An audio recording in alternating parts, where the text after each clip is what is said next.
ತಣಿಸಂದ್ರದಲ್ಲಿ ಈಗ ಜೆಸಿಬಿ ಆರ್ಭಟ ಮಾಡ್ತಾ ಇರೋದನ್ನ ನೋಡಿದ್ರಿ. ಸೇಮ್ ಆಸ್ ಇಟ್ ಇಸ್ ಕೆಂಗೇರಿಯಲ್ಲೂ ಕೂಡ ಅದೇ ರೀತಿ ಆಗಿದೆ.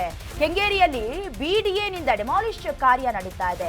ತಣಿಸಂದ್ರದ ಬಳಿಕ ಕೆಂಗೇರಿಯಲ್ಲಿ ಜೆಸಿಬಿ ಘರ್ಜಿಸ್ತಾ ಇದೆ.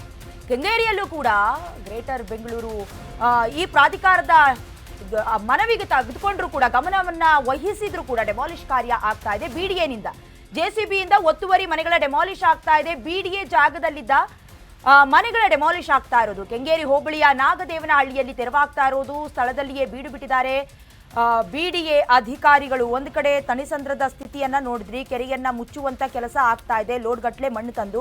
ಮತ್ತೊಂದು ಕಡೆ ಬಿಡಿಎನಿಂದ ಕೂಡ ಡೆಮಾಲಿಶ್ ಕಾರ್ಯ ಆಗ್ತಾ ಇದೆ. ದೃಶ್ಯದಲ್ಲಿ ಗಮನಿಸ್ತಾ ಇದ್ದೀರಾ, ಮನೆಯ ಕಟ್ಟಡಗಳನ್ನ ಸೇರಿದಂತೆ ಕೆಲವೊಂದಷ್ಟು ಒತ್ತುವರಿ ಕಟ್ಟಡಗಳನ್ನ ಡೆಮಾಲಿಶ್ ಮಾಡ್ತಾ ಇರೋದು. ಈ ಎಲ್ಲ ಮನೆಗಳು ಅಥವಾ ಕಟ್ಟಡಗಳು ಬಿಡಿಎ ಜಾಗದಲ್ಲಿ ಇದ್ದುವಂತೆ. ಹಾಗಾಗಿ ದಾಖಲೆಗಳನ್ನ ಪರಿಶೀಲನೆ ಮಾಡಿದ ನಂತರದಲ್ಲಿ ಕೆಂಗೇರಿ ಹೋಬಳಿಯ ನಾಗದೇವನಹಳ್ಳಿಯಲ್ಲಿ ಆ ಕಟ್ಟಡವನ್ನ ತೆರವು ಮಾಡುವಂತ ಕೆಲಸ ಆಗ್ತಾ ಇದೆ. ಬೆಳಗ್ಗೆಯಿಂದಲೇ ಜೆಸಿಬಿಗಳು ಘರ್ಜಿಸ್ತಾ ಇದೆ, ನೆಲಸಮ ಮಾಡಲಾಗ್ತಾ ಇದೆ ಕೆಲ ಕಟ್ಟಡಗಳನ್ನ. ಸ್ಥಳದಲ್ಲಿಯೇ ಬಿಡಿ ಅಧಿಕಾರಿಗಳು ಇದ್ದಾರೆ. ಯಾವ ಕಟ್ಟಡವನ್ನ ನೆಲಸಮ ಮಾಡಬೇಕು, ಕಾರಣಗಳೇನು, ದಾಖಲೆಗಳಿದಾವ, ಅಕ್ರಮವಾಗಿ ಏನಾದ್ರೂ ಮನೆಯನ್ನ ಅಥವಾ ಕಟ್ಟಡವನ್ನ ಕಟ್ಟಿದಾರಾ, ಎಲ್ಲವನ್ನ ಪರಿಶೀಲನೆ ಮಾಡೋದ್ರ ಮೂಲಕ ಅಲ್ಲಿರುವಂತಹ ಕಟ್ಟಡಗಳನ್ನ ಧ್ವಂಸ ಮಾಡ್ತಿದ್ದಾರೆ.